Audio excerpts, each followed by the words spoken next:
Today we're taking a look at a new full-frame autofocus lens by 7Artisans 24mm f1.8, which is filming me right now.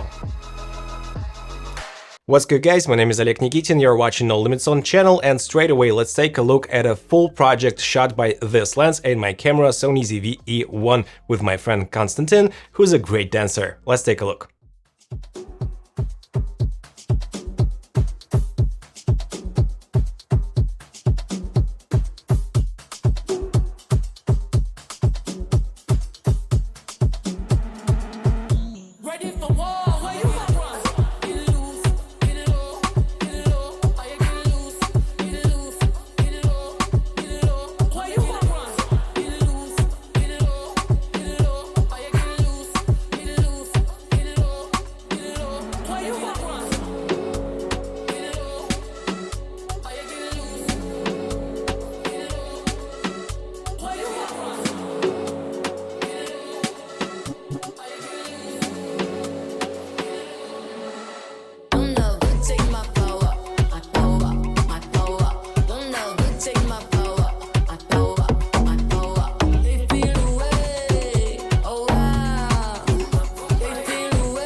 So what do you think of this video, guys? I think that this lens did a great job, especially in the autofocus department, because we had a very intense and very dynamic shoot, and I'm really satisfied with the results. And now let's take a closer look at the lens characteristics. So the lens itself is made out of metal, and we have the AF/MF switch as well as the customizable function button. We have a lens hood in the kit and the smooth aperture control ring, which is very nice for video work. Also, the filter thread size is 62mm, and I did purchase a 62 to 67mm step-up ring to use it, and we have a front and back caps as well. And this is the lens on my Sony ZV-E10 Mark II. And straight away I'd like to mention that the focusing ring is not working as you used to it in Sony lenses, so when you do it like counterclockwise it goes to infinity, and when you do it like clockwise it goes to the minimum focusing distance, which is the other way as I got used to it on the Sony lenses. Something to keep in mind. On the back we have a metallic lens mount as well as the USB Type-C for firmware updates, and in the kit you'll also find a USB Type-C to USB Type-A cable for updating the firmware, and the lens itself is weighing 420 grams. Now let's take a look at the vignette, distortion and sharpness of this lens, and we do see a pretty strong pinkish and distortion of this lens, and in f1.8 we see a slight vignette, as you can tell from the waveform. And when we step down to f2.8, the vignette goes away almost completely, and even if you step down to f4 or even f5.6, we have the same results in terms of the vignette. And now let's have a closer look at the sharpness of this lens. In the center I don't see a major advantage when you step down, so f1.8 is already pretty sharp in the middle, and in the corners the sharpness is very nice when you step down to f2.8, and at f4 it is great. And now we are having an autofocus test. My camera is using the maximum settings in terms of the sensitivity and speed of the autofocus. I'm using the Sony ZV-E1, and on the lower right corner you can see the screen recording, how camera identifies my face and my back when I'm walking with my back towards the camera. And to be honest, guys, this lens performs really well in terms of the autofocus. Even if I run towards the lens and if I hide behind the frame, like get lower than the frame, we have a very smooth and nice transition of the autofocus. You can tweak the settings a little bit to make it work even smoother, but all in all I'm very satisfied with the results, and I would give it like an 8.5 out of 10. And also, guys, this lens does have an STM motor, which is a stepping motor, and it does provide you with some sounds when you focus. So let me raise the volume at plus 12 decibels, and you can hear the work of the motors, which is recorded into my camera's body.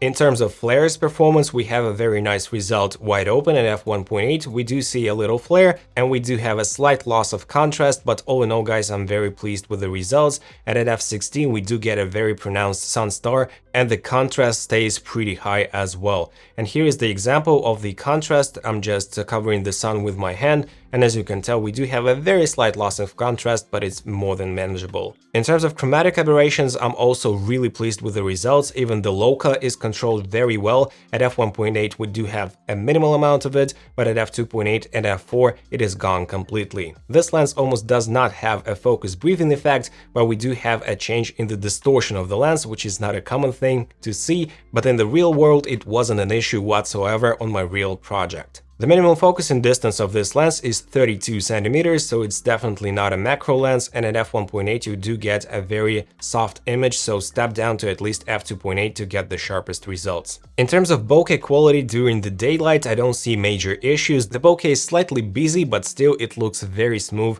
and creamy. And you can also definitely use this lens for low light. I'm filming at 51,200 ISO and I can even see the stars. I'm not sure if YouTube's compression did a pretty bad job in this regard, but I do see the stars on my computer. And here is the bokeh at night, and I do see some cuts and some inner structure in those bokehs. Let me say it's 7 out of 10 in terms of the bokeh quality. And it has an 11 bladed aperture, and when you step down, the bokeh balls become very circular and round, so you do get pretty good results in this regard as well. And here is the chroma smearing effect. If you want to shoot stars with this lens, it does appear at f1.8, but as soon as you step down to f2.2, it disappears and you get very nice results in terms of the chroma smearing. And now let's take a look at the sun stars. They are very nice at f8 and super pronounced at f16, so if you are looking for some sun stars, you definitely get those with this lens. And the price of it is $330, which is the cheapest autofocus prime lens full frame 24mm. And here is the competition. So here we have 4 different lenses. It's Rokinon or Samyang 24 f1.8 for $400, so $70 more expensive. Also Viltrox 24 f1.8, and I did make a review of this lens for $380, $50 more expensive. Then we have the native Sony lens, Sonar 24mm f1.8 for $800, so more than 2 times more expensive. And of course the Sony G Master 24 f1.4 for $1,300, multiple times more expensive. And I'm really not sure, guys, if it is worth it. Slightly better optically and a little bit faster f1.4 versus f1.8, but you have to pay like 4 times the price, which is a lot. It means, guys, that this 7Artisans lens, which I can touch with my hand right here, is the cheapest option for a prime lens 24mm on the market right now, and it did a great job in my test, so I can recommend this lens if you like the 24mm full frame field of view and focal length overall. So if you have any questions, guys, please feel free to ask them down below in the comments. And also, if you did enjoy this video, smash the like and subscribe buttons and hit the notifications bell. And right here I have another video about a 7Artisans lens 35mm f1.4, very cheap one, and it's also a manual lens, but it's so fun to use. It's kind of a vintage looking lens. You can watch it right here. Take care, guys. Bye.